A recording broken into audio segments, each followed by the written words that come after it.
This training video is intended to provide a general description of Electric Reliability Council of Texas, Incorporated's ERCOT's process for the Real-Time Co-Optimization plus Batteries RTC plus B program. This video is not a replacement for the ERCOT nodal protocols, operating guides, planning guides, or other binding documents. In the event of any conflict, the ERCOT nodal protocols, market guides, and/or other binding documents, OBDs, shall control. Hello, my name is Anthony Pateray. I work on the demand integration team here at ERCOT, and today we're going to be talking about a few load resource overview and changes introduced with real-time co-optimization. The one thing we want to note is that this is not an all-encompassing review. This is going to be focused solely on load resources. We're going to be talking about some new terms and concepts, introduction to a new term called self-provision, day-ahead market changes, telemetry changes for both NCLRs and CLRs, real-time market and operational changes, deployment and recalls, performance analysis, monthly reports, and then we'll go over a few real-time self-provision examples at the end. Introduction to self-provision. Self-provision is a completely new concept that's introduced with RTC plus B.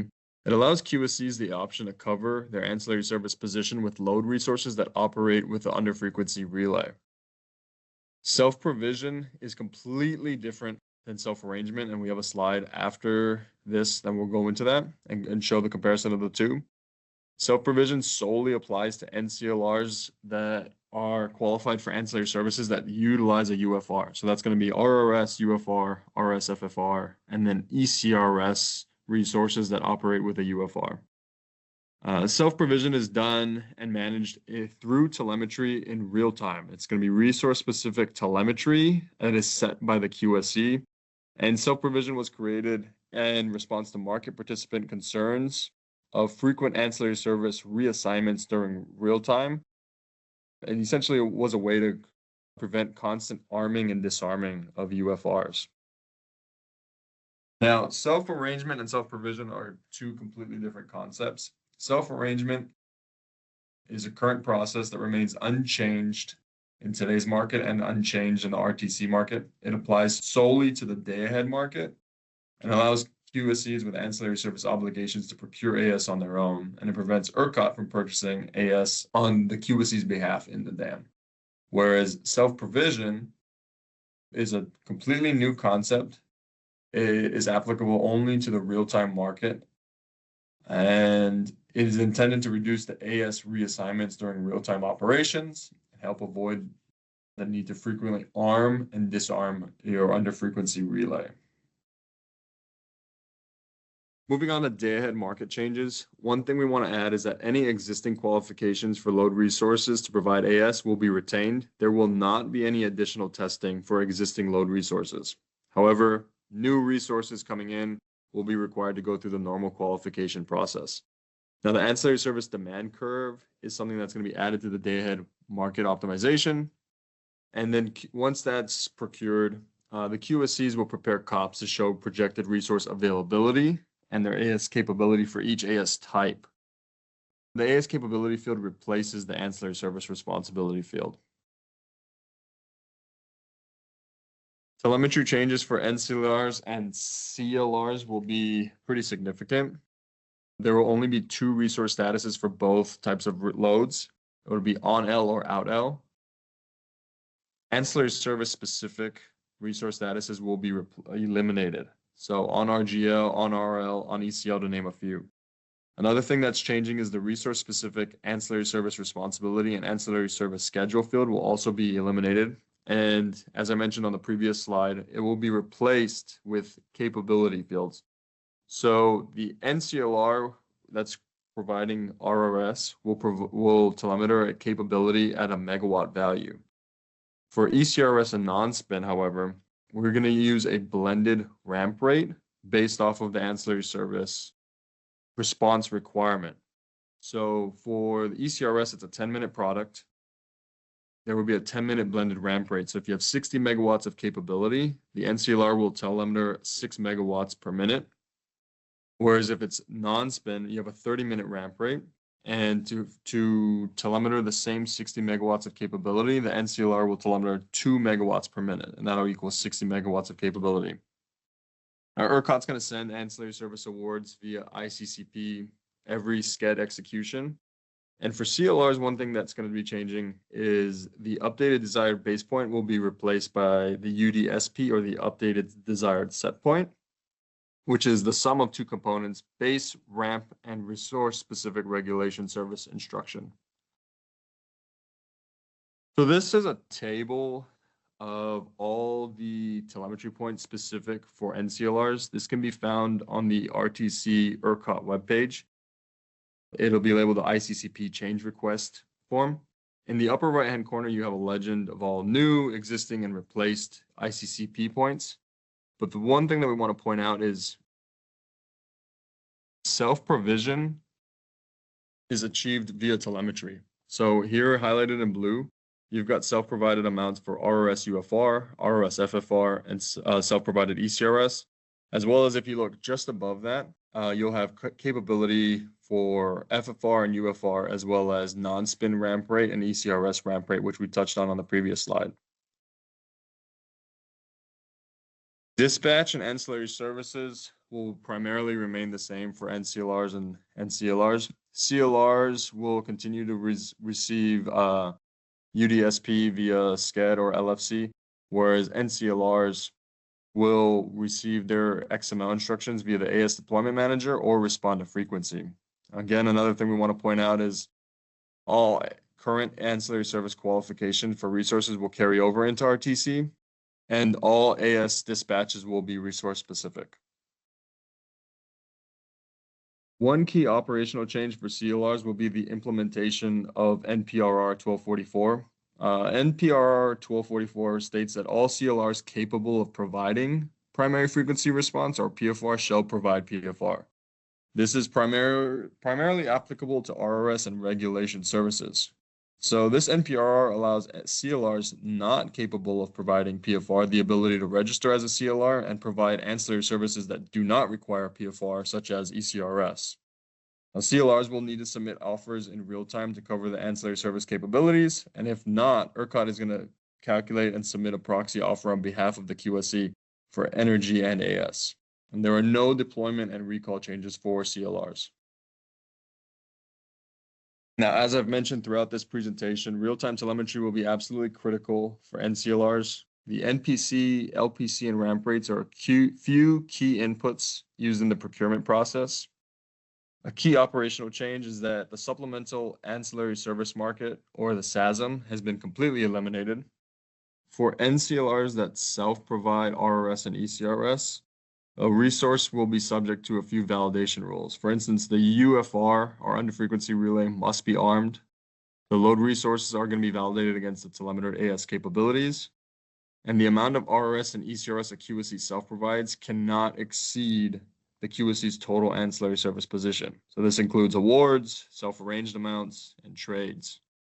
So one thing we want to note is that awards can be in partial amounts, meaning if you have an NCLR with a 20 megawatt offer, and it telemeters 20 megawatts of capability, the resource could be awarded 10 megawatts. Now, the QSC can update ancillary service offers for the operating hour in the operating hour. And similar to CLRs, SCED will use a proxy offer for ancillary service. If the NCLR is showing a status of on-L, has headroom, and no offer submitted, or does not cover the amount of ancillary service available from the NCLR. One key change with the deployment and recall of the NCLRs is that group assignments have been completely eliminated. What will happen is the ERCOT operator is going to dial in a megawatt value, whether it's 500, 600, 700 megawatts, into the deployment manager, and the deployment manager will issue resource-specific instructions based off of the dialed megawatt value. Now, the way that we will dispatch NCLRs will be very similar to today in the following order, where it will be non-spin first, ECRSM without a relay, then ECRS with a UFR armed, resources carrying both ECRS and RRS UFR. They will be deployed at the same time, and then lastly, RRS UFR. So one thing to note is that with RTC, the 3-hour return to service compliance metric will be eliminated. All ancillary service positions are financially binding, so the QSE should come back as soon as possible. Conditions that won't be affected during RTC is that the deployment instructions are resource specific, again, done via XML. NCLRs will need to remain deployed until recalled, and then once deployed, the NCLRs are subject to any imbalance charges similar to today. For performance analysis of CLRs, as I mentioned earlier, the CLR will be evaluated against UDSP instead of UDBP. Other than that, there's not a lot of changes. The CLR EDP methodology in Section 8 will continue to be used, and CLRs will continue to be evaluated for their PFR response to frequency measurable events if qualified for RRS and/or regulation services. Performance analysis for NCLRs. There aren't many changes with RTC. We will continue to evaluate the QSE level and resource-specific event performance from the time of deployment to the recall instruction. Baseline capacity will remain the same as it's the 5-minute average of the net power flow prior to the instruction. The instructed capacity, again, is still part of the XML instruction. The resource deployment must be greater than 95% of the instructed value, but less than 150% of the instructed value. So suspensions remain the same. 2 failures within a 365-day may result in the NCLR being suspended, and failures fall into any of the categories: failure to meet the 95% minimum requirement, exceeding the 150% instructed value, or failure to remain deployed, as well as not meeting the base ramp time.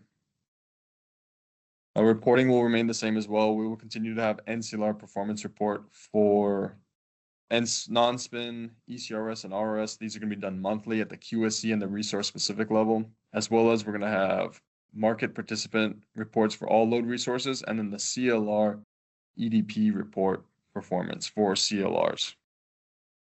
So the last thing we're going to do is we're going to step through a couple of self-provision scenarios. So for the following examples, please assume that all load resources are fully qualified for RRS, UFR, RRS, FFR, and ECRS operating with a UFR. All load resources have a standard and acceptable offer submitted to SCED in real time, and all ECRS awards in this set of scenarios are for ECRS operating with a UFR. The first scenario, NCLR 1 is a 15 megawatt RRS position. That position was awarded from 10 megawatts in the dam and 5 megawatts via RRS trade. So with an MPC of 15 and an MPF of 15, the NCLR 1 should have RST, you have a resource status of on-L, your UFR should be armed, and then in the self-provided amount, the NCLR is going to put 15, and the current capability to provide UFR is in a megawatt value. That's also at 15. So SCED will respect the 15 megawatt self-provided RRS and award the resource 15 megawatts of RRS UFR. Now, in scenarios 2 and 3, NCLR 2 has no headroom, has an AS position of 25 megawatts of RRS and 10 megawatts of ECRS. And so with 35 megawatts of MPC and NPF, resource status of on-L and UFR armed, this NCLR2 looks pretty good. It has a 25 megawatt self-provided amount for RRS and a 10 megawatt self-provided amount of ECRS that meets its obligations. The current capability to provide UFR is going to be 25, while the megawatt per minute ECRS ramp rate will be set to 1. So SCED is going to recognize that and see that that is feasible, so it'll award NCLR 25 megawatts of UFR and 10 megawatts of AS. Now, in scenario 3, NCLR 3 has an AS position of 10 megawatts of RRS, 25 megawatts of ECRS. However, it has additional headroom to provide AS. So, similar to before, we have 50 megawatts online. Resource status is on now and UFR is armed, so that makes the validation. NCLR 3 is going to self-provide at least 10 megawatts of RRS because that's its obligation, and 25 megawatts of ECRS because that is also its obligation. But it's telemetering a larger capability to provide UFR. So it'll be awarded 25 megawatts of ECRS, 2.5 megawatt ramp rate, but it will be awarded anywhere from 10 to 25 megawatts of RRS. Scenario 4, we deal with QSEs. A QSE is awarded 50 megawatts of RRS UFR in the day-ahead. The QSE 1 has 3 different load resources with 100 megawatts of capability in its portfolio to spread this 50 megawatt obligation around. So NCLR 4 is 45 megawatts online, 5 megawatts LPC, so it's 40 megawatts of capability. It's going to self-provide 30 megawatts, and it's showing a current capability to provide 30 megawatts of UFR. Now, it has 40 megawatts online, but it's only showing a capability to provide 30, and that's why NCLR 4 is going to be awarded 30 megawatts of RRS. Now, NCLR 5 does not have a self-provided RRS amount. Despite showing a capability of 15 megawatts, the UFR is disarmed, and SCED will not award NCLR 5 any megawatts due to the UFR being disarmed. So that's 0. And then lastly, NCLR 6 carries 20 megawatts of self-provision. So we've got 40 minus 10, NPF minus LPC, we've got 30 megawatts online. Self-provided amount, resource status is on now, and UFR is armed. That's good.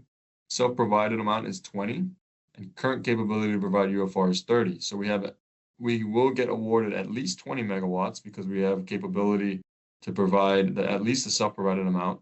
However, the additional headroom is subject to SCED, and the resource NCLR 6 will be awarded anywhere from 20 to 30 megawatts of RRS. If you have any further questions, you can reach out to the demand integration team by emailing us at ercotlr@sodg@ercot.com, or reach out to any of the members of our team listed here.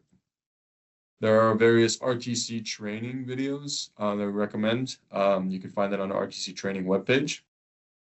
And here's a list of appendix. Thank you so much.